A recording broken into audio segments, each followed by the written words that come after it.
専業主婦は楽でいいよなと夫は嘲笑い私に月3万円だけを渡した。しかし夫は全く知らなかったのだ。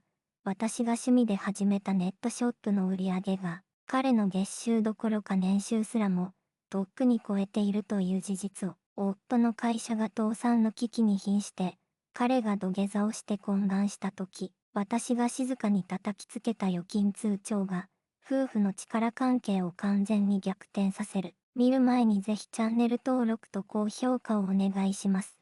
最高の物語が始まります。薄暗くなり始めたスーパーマーケットの店内で、ゆいはため息を隠していた。買い物かごの中には、見切り品の値札が貼られた野菜と鶏胸肉だけ。夫の翔太から毎月渡される生活費は、わずか3万円という金額だった。家賃や光熱費、通信費などを支払えば、手元に残るお金は本当に少ない。それでもゆいは文句一つ言わずに、懸命に日々のやりくりを続けていた。今日の夕食は翔太の好物である唐揚げにしようと、ゆいは心に決めた。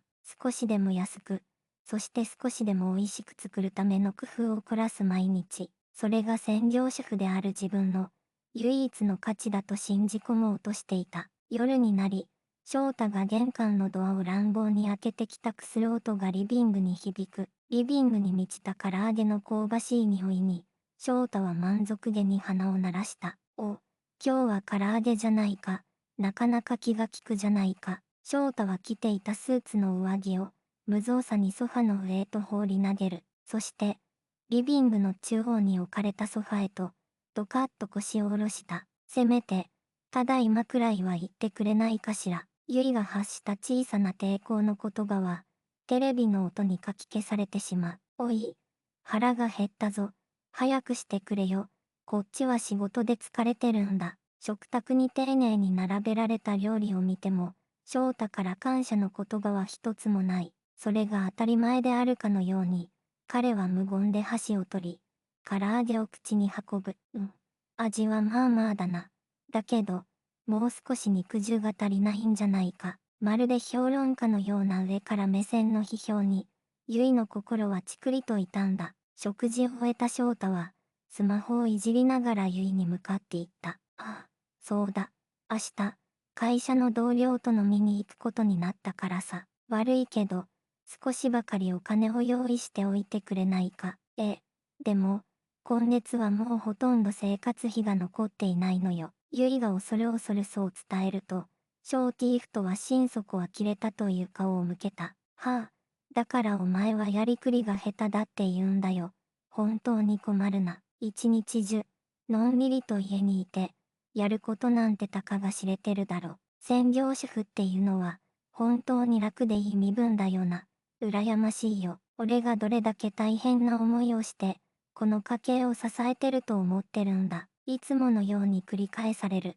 心ない決まり文句のオンパレードだった。ゆいは、この言葉を聞かされるたびに、胸の奥が氷のように冷たくなる。言い返したい言葉は、いつも喉の奥まで出かかっているのに飲み込んでしまう。それが、いつしかゆいにとっての、悲しい日常の風景になってしまっていた。翔太が大きな音を立てながら風呂場へと向かった後、ゆいは静かに寝室へ行く。部屋の隅に置かれた小さなアンティークの机。そこがゆいだけの聖域だった。ノートパソコンを開くと、彼女が運営するネットショップの管理画面が映る。YUI、SATELIER。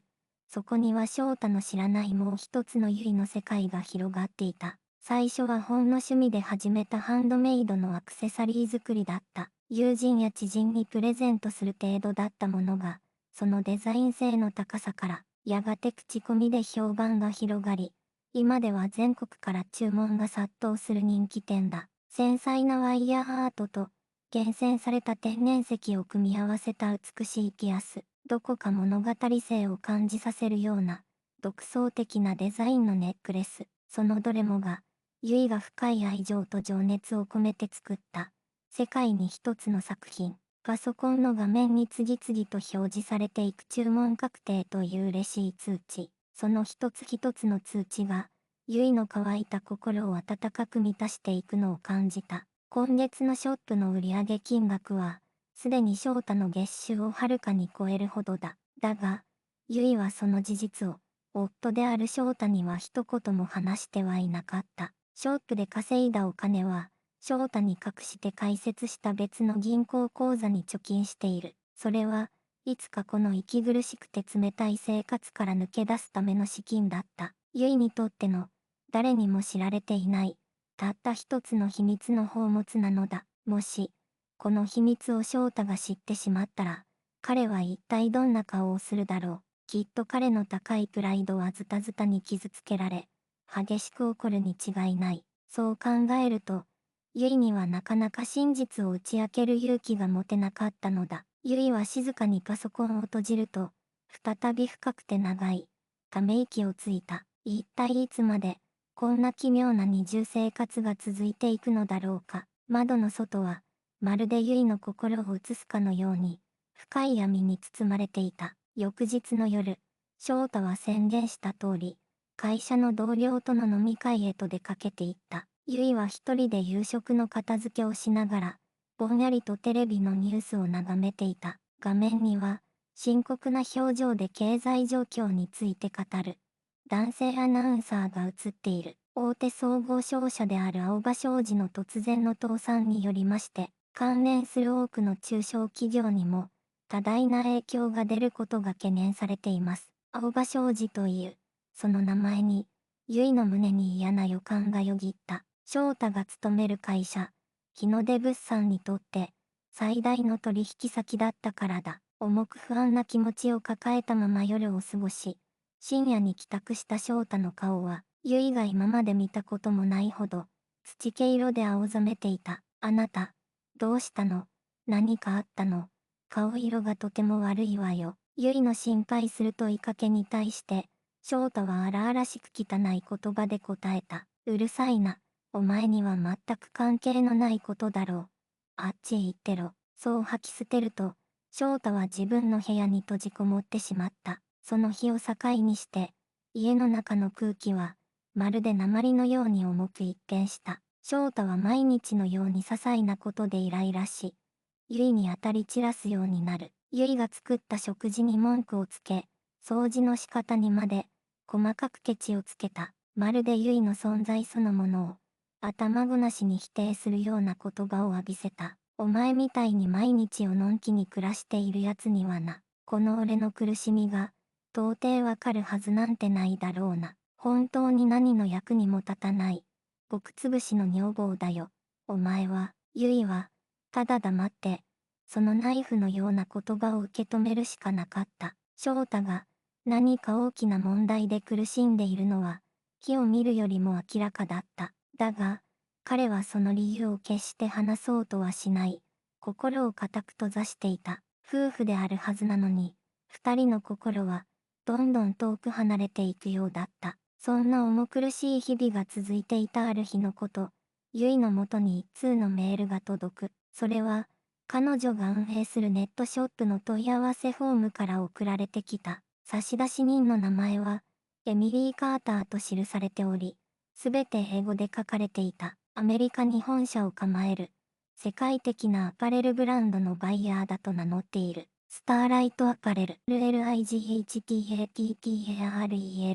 そのブランド名は、ゆいもよく知っていた。ゆいが昔から、心の中でずっと憧れ続けていたファッションブランドだった。メールには、信じられないような内容の言葉が、熱っぽく綴られていた。あなたのウェブサイトで、あなたの素晴らしい作品たちに一目惚れしました。もしよろしければ、ぜひ、私たちのブランドとコラボレーションしませんか？信じられないような夢の提案に、ゆいは何度も何度もメールを読み返した。スターライトアパレルは、世界中の女性が憧れる、トップブランドの一つだ。そんな雲の上の存在から、まさか自分に声がかかるなんて、夢にも思わない。ゆいの心は、期待と興奮で、今にも張り裂けそうなくらいに高鳴っていた。しかし、その喜びと同時に、大きな不安の波も、彼女の心に押し寄せてきた。自分のような素人に、そんな大きな仕事が、本当に務まるのだろうか。この大きな問題を、夫である翔太に相談することは、もちろんできなかった。ゆいはたった一人で、何日もの間、悩み、そして苦しみ続けた。その間にも、翔太が勤める会社の状況は、悪化の一途をたどっているようだった。夜中に書斎からかすかに漏れ聞こえてくる。翔太と会社の鈴木社長との電話。その緊迫した会話の断点から、会社が倒産の危機に瀕していると分かった。主要取引先だった青葉商事の倒産の影響は、想像以上に深刻だったのだ。銀行からの緊急融資も断られてしまい、もはや万策尽きた、という様子だった。ある夜、リビングのソファで、翔太が頭を抱えてつくばっている姿があった。いつも威張り散らしている彼の、今まで一度も見たことがない弱い後ろ姿。それを見た瞬間、ゆいの心の中で、何かがはっきりと音を立てて固まった。この人を、そして、この人の大切な会社を、私がこの手で救うんだ。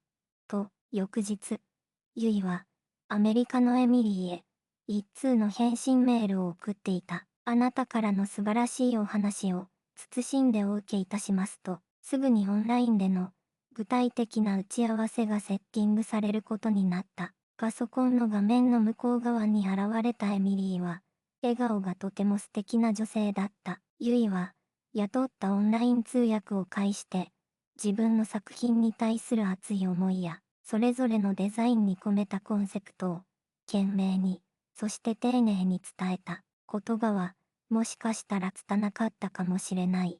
だが、その情熱はきっと伝わった。エミリーは、ユイの話に、終始、熱心に耳を傾けて、深くうなずいていた。本当に素晴らしいわ。ユイ、あなたのその才能は、間違いなく本物よ。そして、エミリーの方から提示された契約内容は、ユイの想像をはるかに超えていた。ユイがデザインしたアクセサリーを、STARLIGHT スターライトアパレルの新作として共同開発する。そして、完成した商品を全世界の店舗で独占的に販売するという契約だった。その契約金として提示された金額は、なんと数千万円という破格のものだった。さらに、商品の売り上げに応じて、ユイには高額なロイヤリティが支払われるという、まさに、シンデレラストーリーと呼ぶにふさわしい、最高の条件だった。ただし、エミリーからは、たった一つだけ、重要な条件が提示されていた。個人としてではなく、法人として、私たちと正式に契約してほしいの。その方が、私たちとしても、安心してあなたと取引ができるから、法人化、それはユイにとって、全く経験したことのない未知の世界だった。しかし、今のユイには、もう迷いは、ひとかけらも残されてはいなかった。愛する夫を、そして、彼の守りたい会社を救うため、ユイは強く決意した。ユイは、エミリーから提示された、その条件を飲むことを、その場で決めた。数日後、弁護士を介して、すべての契約手続きが、正式に完了した。ユイが設立した新会社の銀行口座に、契約金として信じられない額が振り込まれた。通帳に印字された。見たこともないゼロの数を見ても、まだ実感が湧かなかった。でも、これで、やっと翔太を、そして彼の会社を助けることができる。ユイは、翔太と、彼の会社の代表である鈴木社長を、自宅に呼んだ。一体何事かと、いぶかしげな表情を浮かべる翔太に対して、ユイは静かに切り出した。今日は、お二人に、とても大切なお話があります。リビングの中央に置かれたテーブルの上に、ユイは、二つのものを置いた。一つは、彼女がネットショップの売り上げを管理していた、個人の預金通帳。もう一つは、スターライトアパレル、との間で交わした、正式な契約書の写しだった。奥さん、これは、一体、何かの冗談ですかな。鈴木社長が、怪げそうな顔で、ユイに尋ねた。翔太は、ユイの意図が全く理解できず、苛立ちを隠せない表情を浮かべている。おい、ユイ、一体何なんだよ。こんな大事な時に、ふざけるのも大概にしろよ。まあまあ、翔太くん、まずは奥さんのお話を最後まで聞いてみようじゃないか。温厚な鈴木社長にそう促されて、翔太はしぶしぶながらも、口を閉じるしかなかった。ゆいは、一度、深呼吸をすると、落ち着いた声で、ゆっくりと話し始めた。実は私、数年前から趣味でハンドメイドのアクセサリーを作っておりまして、それをインターネットのショップでささやかながら販売していましたの。はあ、あの内職のことだろ。そんなことは知ってるよ。今更どうでもいいだろ。翔太が心底から馬鹿にしたような態度で、鼻でふんと笑った。ゆいは、彼のそんな言葉を遮るように、目の前で預金通帳を開いてみせた。そこに印字されていた預金残高の数字を目にした瞬間、二人は息を飲んだ。なんだ、この信じられない金額は、一体、どういうことだ。翔太の声は、驚きのあまり、明らかに震えていた。億をはるかに超える、天文学的な数字が、そこにはっきりと印字されていたのだ。これが、私のネットショップの、これまでのすべての売上金になります。ゆいの静かな、しかし、凛とした声が、リビングに、はっきりと響き渡った。嘘だ。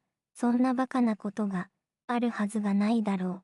絶対に何かの間違いだ。お前がやっていた、あの内職ごときで、こんな大金が稼げるわけがない。まだ現実を受け入れられない。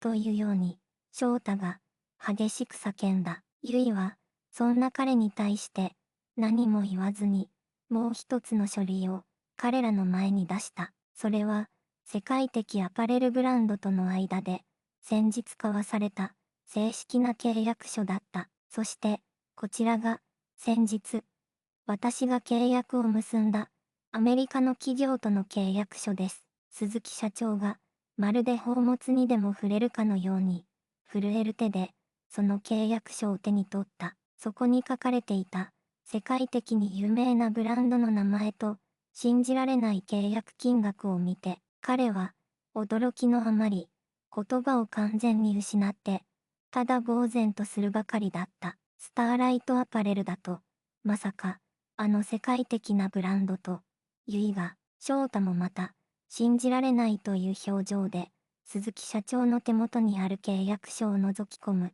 そして、そこに書かれた内容のすべてを理解した瞬間、彼は、その場に崩れ落ちた。どうして、今まで、こんな大事なことを、ずっと黙っていたんだ。かろうじて絞り出した翔太の声は、怒りよりも、深い戸惑いの色に満ちていた。言えるはずがなかったのよ。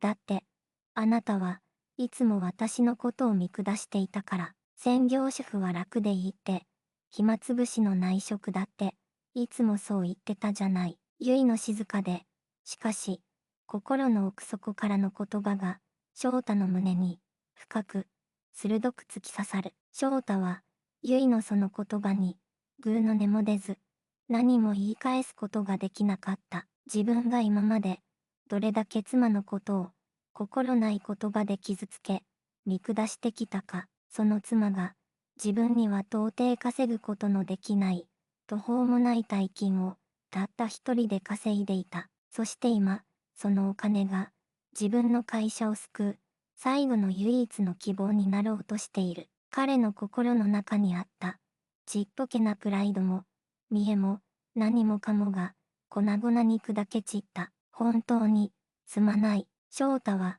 リビングの冷たい床に、両手をつき、そして、深く、深く、頭を下げた。今まで、本当に、すまなかった。彼の肩は、小刻みに震えており、その目からは、大粒の涙が、とめどなく溢れていた。俺は、お前のことを、何も、何も、分かっていなかった。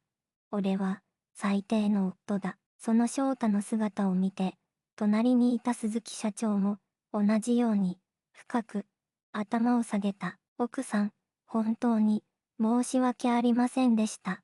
そして、ありがとうございます。ゆいは、そんな二人の姿を、ただ、静かな目で見つめていた。そして、まるで女神のように、優しく、そして、穏やかな声で、口を開いた。さあ、お二人とも、どうか、顔を上げてくださいませんか。このお金は、どうぞ、会社のためにお使いください。それが、今の、私の、たった一つの、心からのお願いです。ゆいからの、まさに女神のような資金提供により、日の出物産は奇跡的に倒産を免れた。いや、それだけではない。ゆいが新たに設立した会社、ユイズアトリエジャパンと、日の出物産が、正式に業務提携を結び、新たな事業をスタートさせることになった。スターライトアパレルとの共同開発事業という、非常に強力な、新たな柱を得たのだ。ユイが、心を込めてデザインした数々の美しいアクセサリーは、世界的なブランドの力も加わり、瞬く間に、世界中のファッションに敏感な女性たちの心を捉え、大ヒット商品となった。日の出物産の業績は、驚異的な V 字回復を遂げ、以前よりも、さらに大きく成長した。翔太は、自らの意思で、日の出物産の役員の座を、きっぱりと辞任した。そして、ゆいが社長を務める新会社の、あらゆる業務をサポートする仕事に就いた。彼が自ら、そうしたいと、ゆいに、そして鈴木社長に、強く申し出たのだった。今までやったこともない、慣れない事務作業や、商品の検品、そして梱包、発送作業、黙々と汗水流して働く翔太の姿は、以前の傲慢な彼とは、まるで別人のようだった。家事や、まだ小さい子供の育児についても、彼は、積極的に分担するようになった。ゆいが、少しでも長く、仕事に集中できるようにと、夕食を作る日も増えていた。彼の作る不格好な料理は、お世辞にも、決して上手とは言えないものだったが、ゆいにとっては、どんな有名レストランの豪華なご馳走よりも、美味しく感じられた。ある穏やかに晴れた日の午後、真新しく、日当たりの良いオフィスで、ゆいは、新作のアクセサリーのデザインを、夢中になって、スケッチブックに描いていた。その生き生きとした横顔は、以前の彼女にはなかった。自信と喜びに満ち溢れている。そんなゆいの姿を、翔太は、心から愛おしそうに、そして、誇らしげに見つめていた。そして、丁寧に入れた、香りの良いコーヒーを、そっと、彼女のデスクの上に置いた。あら、ありがとう。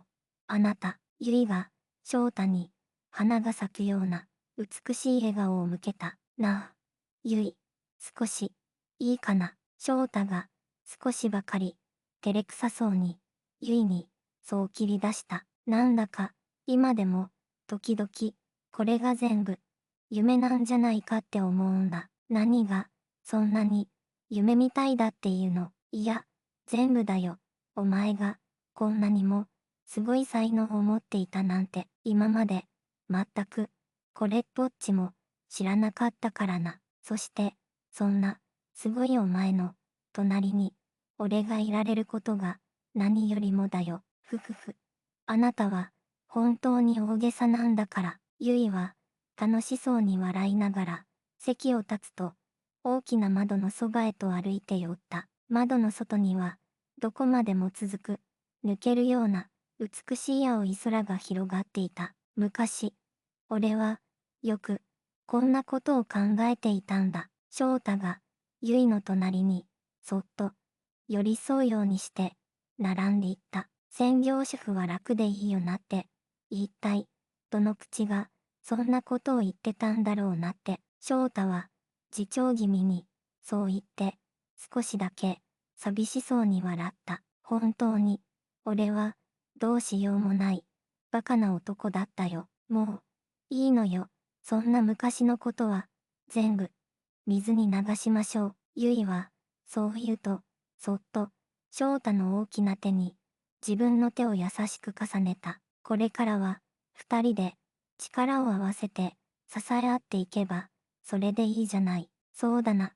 本当に、その通りだな。翔太は、ゆいのその小さな手を、壊れないように、優しく、そして、強く握り返した。二人の心の間には、もう、以前のような、冷たくて、高い壁は、存在しない。雨が降ったからこそ、地面は、より一層、硬く、強くなることができるのだ。大きな嵐を、二人で乗り越えた夫婦の絆は、以前よりも、ずっと、強く、しなやかになっていた。空に、燦然と輝く太陽のように、二人の輝かしい未来は、明るく、照らされている。ゆいの秘められた才能は、倒産寸前の会社を救い、傲慢だった夫を改心させた。そして、何よりも、彼女自身の、一度きりの大切な人生を、大きく、美しく、輝かせたのだ。この二人のアトリエから、